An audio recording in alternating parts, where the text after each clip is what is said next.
lecture about migration. Hello, everyone. Today, we are going to continue our discussion about human migration.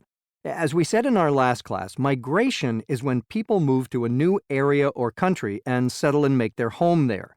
We discussed forced migration last time. That is, migration that people have not freely chosen to do. Today, however, we'll discuss its opposite, voluntary migration. Now, as we said last class, migration occurs when people who live in one place decide to move elsewhere and settle and make their home there. If we think about this movement, this migration, as being away from one place, we call it emigration. The prefix "e" added to migration means from or out. However, if we think about this movement as being towards somewhere, we call it immigration, with the prefix "im" meaning in or into.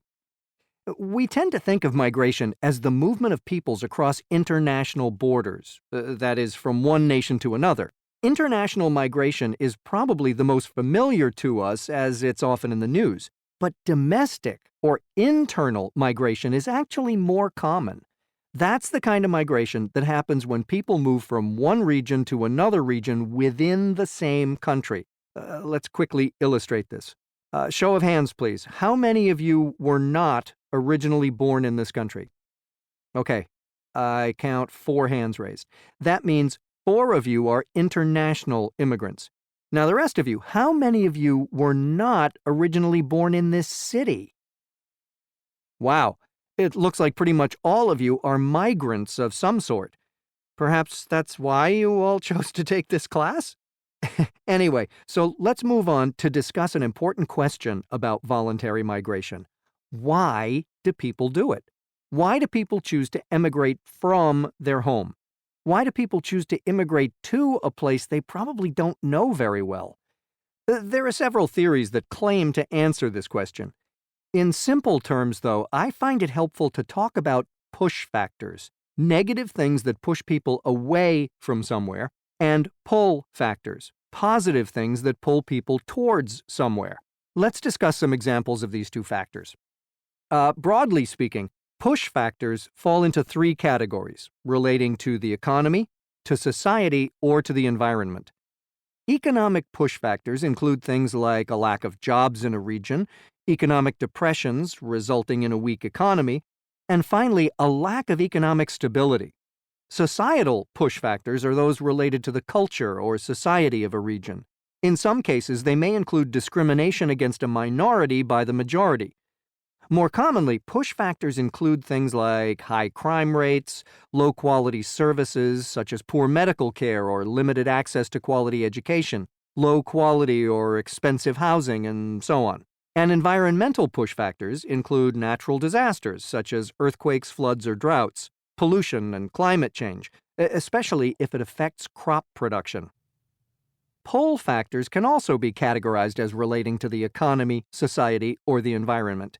Economic pull factors include access to jobs, economic stability or better conditions, and the like.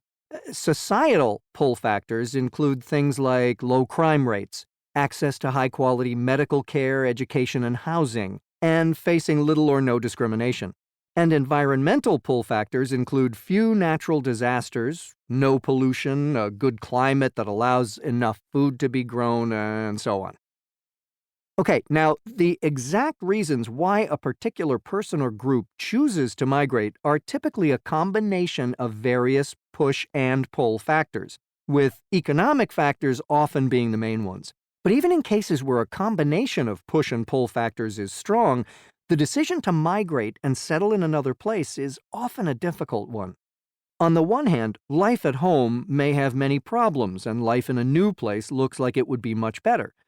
On the other hand, life at home is familiar, and it's often easier to do nothing than to move.